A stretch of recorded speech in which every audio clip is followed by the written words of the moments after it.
Students, how are you? कैसे हैं आप सब? उम्मीद है आप लोग अच्छे हैं और घर पर मन लगाकर पढ़ाई कर रहे हैं। स्टार्ट करते हैं आज का हमारा टॉपिक, एक्सपोनेंट ऑफ पावर। ठीक है, we have already discuss about its introduction part.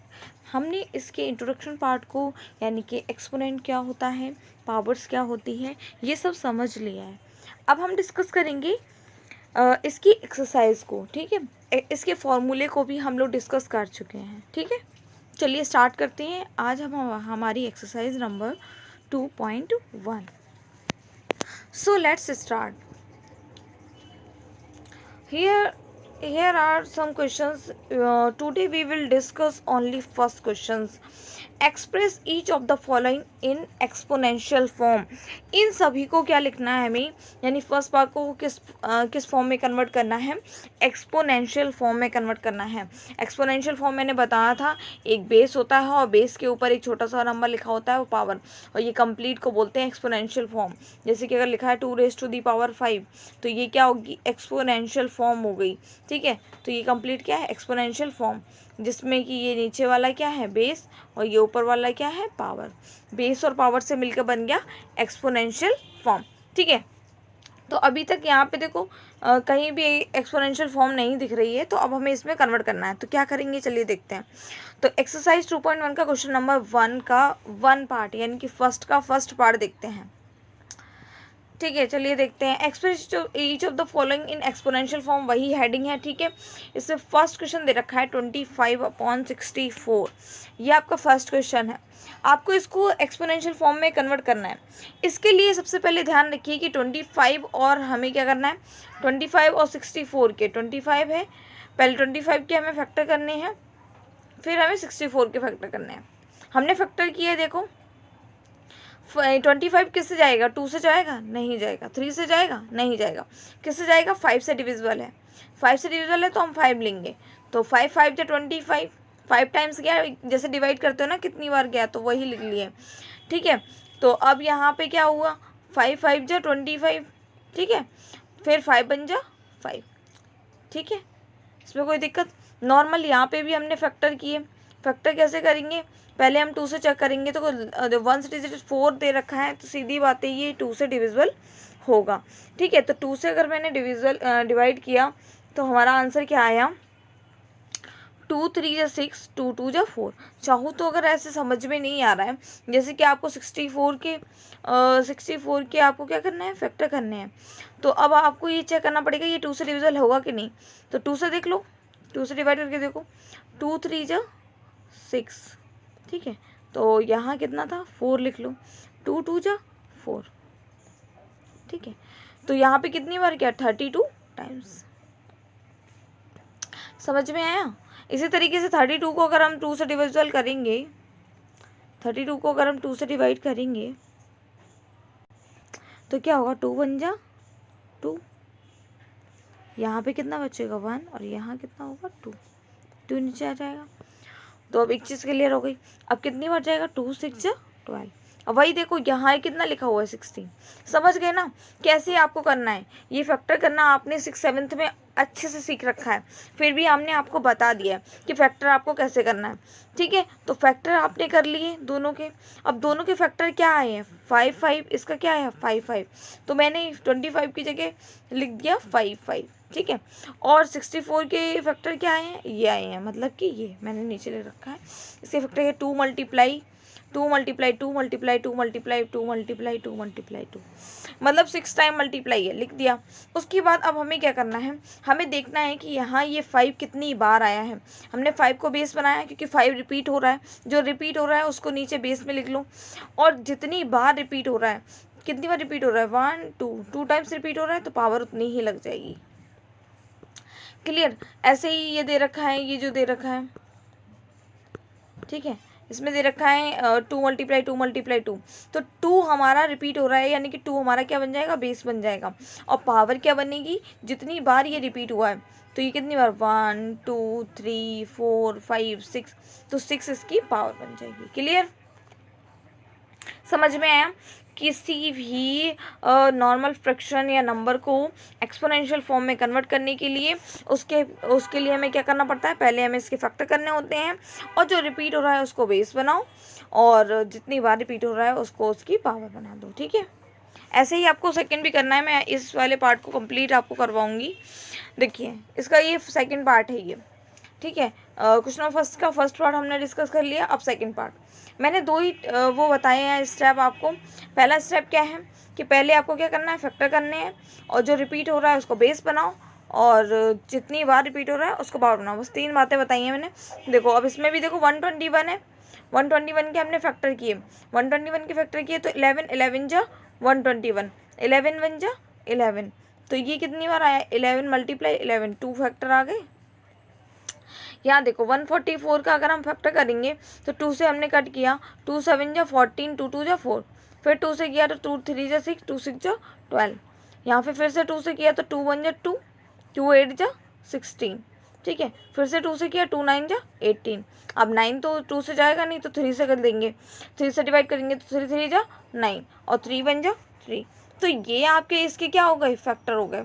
तो हमें क्या करना है, इनके फैक्टर्स को देखो, 121 के जो फैक्टर थे वो हमने यहाँ लिख लिए, और जो आपके 144 के फैक्टर थे वो हमने यहाँ लिख लिए। ठीक है, ऊपर 121 था तो 121 के ऊपर लिखेंगे, 144 नीचे है तो 144 के नीचे लिखेंगे। ठीक है, अब जितनी बार, अब ये क्या रिपीट हो रहा है यहाँ पे, देखो यहाँ पे क्या रिपीट हो रहा है, यहाँ पे आप देखो क्या रिपीट हो रहा है, यहाँ पे आपको दिख रहा है ना कि 11 रिपीट हो रहा है, तो 11 क्या बन जाएगा, बेस बन जाएगा। और कितनी बार रिपीट हो रहा है, 1 2 2 टाइम्स हो रहा है, तो 2 क्या हो जाएगी, पावर हो जाएगी। क्लियर? अब यहाँ नीचे देखो, यहाँ पे 2 रिपीट भी, 2 भी है और 3 भी है, तो हमने 2 को भी लिख लिया और 3 को भी लिख लिया। ठीक है, अब 2 कितनी बार रिपीट हो रहा है, 4 टाइम्स रिपीट हो रहा है, लिख लिया, और 3 कितनी बार हो रहा है, 2 टाइम्स हो रहा है। बस कुछ नहीं, 11 raise to the power 2, 2 raise to the power 4, 3 raise to the power 2, हर एक पार्ट एक्सपोनेंशियल फॉर्म में कन्वर्ट हो चुका है। ठीक है, चलिए अब इसका ये बी पार्ट हमने डिस्कस कर लिया। अब देखिए इसमें सी पार्ट, देखिए सी पार्ट में क्या दे रखा है, -1/32, -1/32। ठीक है, 1/32 दे रखा है। चलिए देखते हैं क्या दे रखा है। तो -1 का इसमें तो इसके कुछ फैक्टर होने नहीं है, -1 के तो कुछ फैक्टर होने नहीं है, 1 1 जा 1 बन ही रहेगा, लेकिन 32 के फैक्टर किए जा सकते हैं। तो 32 को किससे डिवाइड हो सकता है, 2 से हो सकता है, तो 2 1 जा 2, 2 6 जा 12। ठीक, फिर 2 से हमने किया, 2 8 जा 16, फिर 2 से किया 2 4 जा 8, फिर 2 से किया 2 2 जा 4, फिर 2 से किया 2 1 जा 2। ठीक है, फैक्टर ना समझ में आया हो मैं एक बार फिर से समझा दे रही हूँ। इसमें आपको कुछ नहीं करना है, जैसे कि आपने लिख लिया 32। ठीक है, 32 लिखा, अब इसको चेक करते जाओ किससे डिविजिबल है ये, 32 किससे डिविजिबल है, 2 से डिविजिबल है। 2 1 जा 2, कितना बचा, 2 6 जा 12, 2 1 जा 2, 1 बचा तो 2 6 जा 12। ठीक है, अब देखो 2 8 जा 16, 2 4 जा 8, 2 2 जा 4, 2 1 जा 2, तो ये इसके क्या आ गए, फैक्टर आ गए। ठीक है, तो वही मैंने यहाँ लिख रखे हैं। ठीक है, अब यहाँ पे मैंने फैक्टर्स लिख लिए, फैक्टर्स लिख लिए, तो क्या रिपीटेशन हो रहा है, 2 रिपीट हो रहा है, इसको बेस बना लो, कितनी बार रिपीट हो रहा है, 5 टाइम्स रिपीट हो रहा है, तो ये आपकी पावर बन गई है। ठीक है, इसमें आपको बिल्कुल भी कोई दिक्कत नहीं होगी। डी को भी डिस्कस कर लेते हैं। इस पार्ट के मैं सारे डिस्कस करूँगी जिससे कि आपको प्रॉब्लम ना हो, बाकी क्वेश्चंस फिर से आप अच्छे से करना सीख जाओगे। मैंने पहला काम क्या बताया कि जो भी नंबर दे रखा है, क्वेश्चन क्या है 81/100 क्वेश्चन जो दे रखा है, अब इसके हमें क्या करने पड़ेंगे, फैक्टर करने पड़ेंगे। फैक्टर करने के लिए देखिए 81 का मैंने अलग फैक्टर किया, 100 का अलग फैक्टर किया। ठीक है, 81 का अगर हम फैक्टर करेंगे तो 81 देखो, 81 में जो 1 है वो 2 से तो डिविजिबल है नहीं, तो ये 2 से तो नहीं जाएगा। ठीक है, तो ये किससे जाएगा, 3 से, 3 से चेक करो, 3 2 जा 6, और यहाँ पे कितना बचेगा, 3 से डिवाइड करके देख लो, 3 से डिवाइड करके देख लो 81 को, 3 1 जा 3, कितना बचा, सॉरी 3 2 जा 6 करो ना, 81 दे रखा है, आपका दे रखा है 81। ठीक है, अब जब हम इसको करेंगे तो 3 2 जा 6, ठीक है, 2 बचा आपका यहाँ पे, और यहाँ पे 1 आ जाएगा, 3 7 जा 21 ये होता है। ठीक है, तो ये 27 आया। ऐसे ही डिवाइड करके चेक करते जाएंगे आप। ठीक है, 27, फिर 27 3 9 जा, 27 3 3 जा 9, 3 1 जा 3। ऐसे यहाँ फैक्टर कर लिए, ये फैक्टर आ गए। 100 के भी मैंने इसी तरीके से फैक्टर किए। 2 15 जा 100 हो गया, 2 2 जा 4, 2 5 जा 10, 5 से क्या 5 5 जा 25, 5 1 जा 5। ये इसके फैक्टर आ चुके हैं। आपको फैक्टर करना अच्छे से आता है, मैं मान के चलती हूँ। ठीक है, फिर भी मैंने बताया आपको। तो फैक्टर आपने 81 के फैक्टर को मैंने यहाँ लिख लिया, और जो दे रखा था 100 के फैक्टर को मैंने यहाँ लिख लिया। ठीक है, अब यहाँ देखो कि क्या रिपीट हो रहा है, यहाँ 3 रिपीट हो रहा है ना, तो 3 को लिख लिया। कितनी बार रिपीट हो रहा है, 4 टाइम्स रिपीट हो रहा है, तो 4 इसकी पावर बन गई। नीचे देखो 2 भी रिपीट हो रहा है और 5 भी रिपीट हो रहा है। पहले मैंने 2 को लिखा, यहाँ 5 को लिखा। ठीक है, 2 × 5 लिख लिया।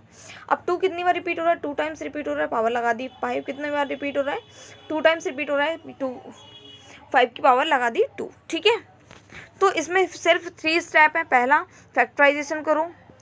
ठीक है, पहले फैक्टराइजेशन करो। दूसरा उसकी जो रिपीट हो रहा है उसको बेस बना दो, और जितनी बार रिपीट हो रहा है उसको पावर बना दो। ठीक है, वही चीज़ हमारी क्वेश्चन में कर रहे हैं। ठीक है, अब ई देखिए, ई को भी देख लेते हैं। ई में क्या दे रखा है, 243/1024। ठीक है, 243 में अगर हम फैक्टर करेंगे तो ये देखो लास्ट में देखो इवन नंबर होता है, यानी कि 2 4 6 8 होता तो 2 से डिविजिबल होता, बट यहाँ 2 नहीं है, तो बस समझ लो कि 2 से तो डिविजिबल नहीं होगा। तो 3 से चेक करेंगे। 3 से हमने देखा 3 8 जा 24, 3 1 जा 3, तो ये तो कंप्लीट डिविजिबल हो गया।